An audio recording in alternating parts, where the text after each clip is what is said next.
hay una condena contra uno de los jueces comprados, el juez Reinaldo Huerta, contra el primer ministro Benjamín Netanyahu por abusos y por corrupción. Hay que condenar todos los crímenes de lesa humanidad. En directo con Coronel. Don Edwin Aguillón, ¿dónde está don Edwin? No se le olvide desbloquear su micrófono. ¿Dónde está? Hola, Daniel, de Simijaca, Cundinamarca. En Simijaca, ¿cómo ha estado, don Edwin? Muy bien, excelente día y felicitaciones, Daniel, por su programa. Siempre lo veo y me encanta participar. Muchas gracias.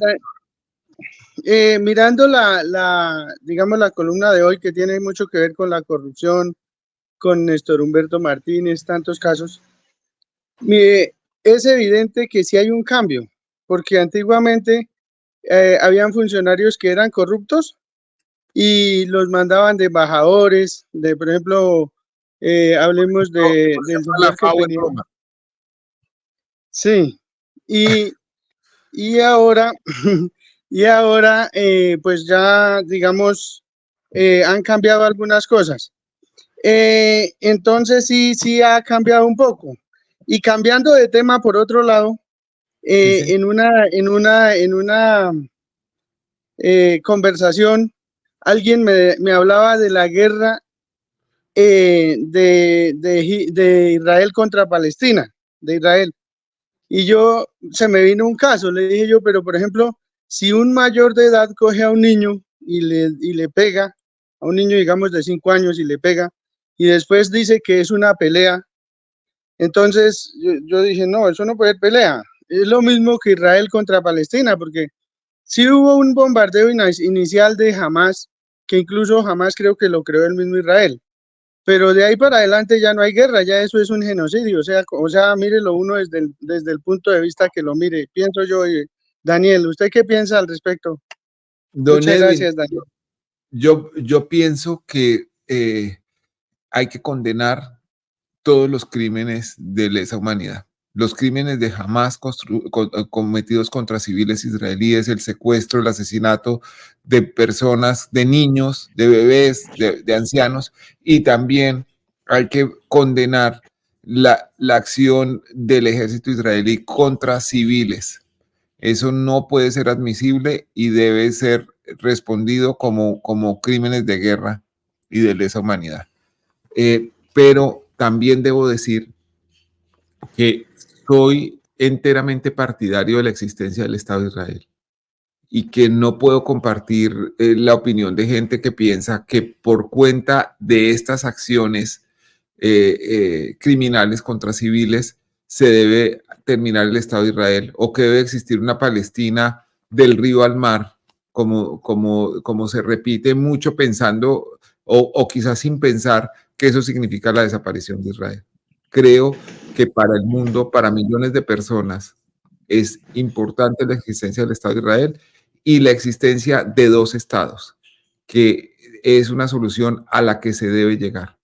Que existan dos estados que puedan coexistir en paz y que esa solución que vemos hoy lejana, casi imposible por las circunstancias del día, es la única posible para mantener una paz duradera en el Medio Oriente y quizás en el mundo. Don Edwin, muchas gracias por sus importantes opiniones y por su participación. Listo, Daniel. Hoy, y le iba a hacer otra, digamos, ya ahí sale otra pregunta. Digamos, la ONU tiene sí, se creó después de la Segunda Guerra Mundial precisamente para que no hubiera, digamos, lo que está pasando. Pero hay unos países que tienen veto, ¿sí? ¿Qué pudiera hacer la ONU? ¿Qué pudiera hacer la ONU para que se calme ese, digámoslo, conflicto, pero bueno, ese genocidio que está sucediendo ahorita, digamos, ¿qué pudiera hacer? La Corte Internacional de Justicia acaba de determinar que hay lugar al procesamiento por eventuales crímenes de guerra que se han cometido, el primer ministro y el ministro de Defensa de Israel. Yo confío en que el ordenamiento jurídico internacional ponga las cosas en su orden.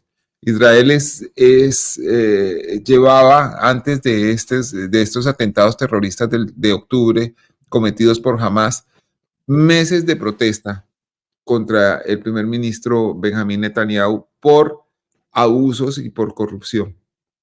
La acción terrorista de Hamas le permitió de alguna manera quedarse en el poder a pesar de los cuestionamientos que había contra él. Creo que a esos cuestionamientos de corrupción se le suma ahora los de las acciones criminales contra civiles. Yo confío en que habrá justicia con eso. Muchas gracias, don Edwin. Muchas gracias, Daniel. Muchas gracias por la oportunidad. A usted, señor. Muchas gracias.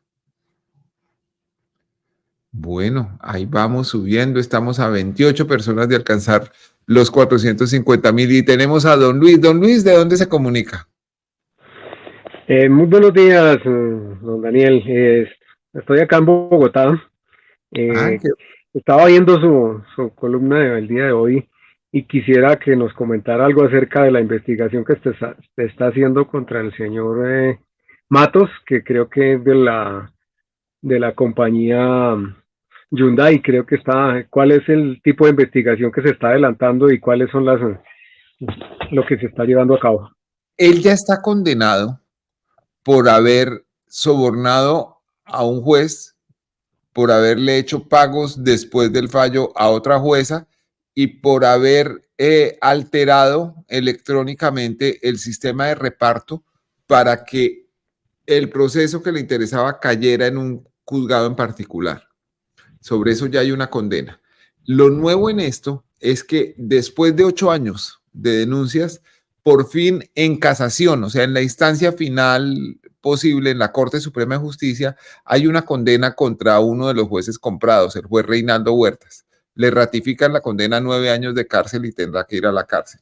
En la sentencia de casación, la Corte Suprema de Justicia ordena compulsar copias para que se investiguen las amenazas contra testigos del caso Matos, específicamente contra 2 testigos que son el oficial mayor del juzgado del juez comprado, el juez sexto civil del circuito de Bogotá, y un hombre que se llama Edwin Fabián Macías, que fue el contacto entre Carlos Matos y los empleados de ese juzgado.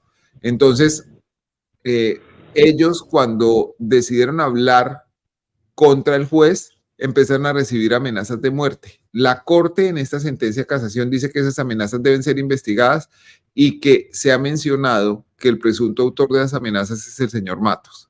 Entonces, pues, me parece que es un desarrollo importante en el caso y que se debería sumar a otros temas que están pendientes de investigación, como la participación de los hermanos del señor Matos en una reunión con el funcionario judicial en el juzgado donde se estaba adelantando un proceso comprado por su hermano, y la participación de la firma de Néstor Humberto Martínez, fiscal general de la Nación, para cuando estalló el escándalo, en otro de los procesos que le interesaba a Matos y que terminó con una medida de aseguramiento absolutamente similar en manos de una jueza que también recibió plata de Matos. Eso es lo que está pasando hoy, don Luis.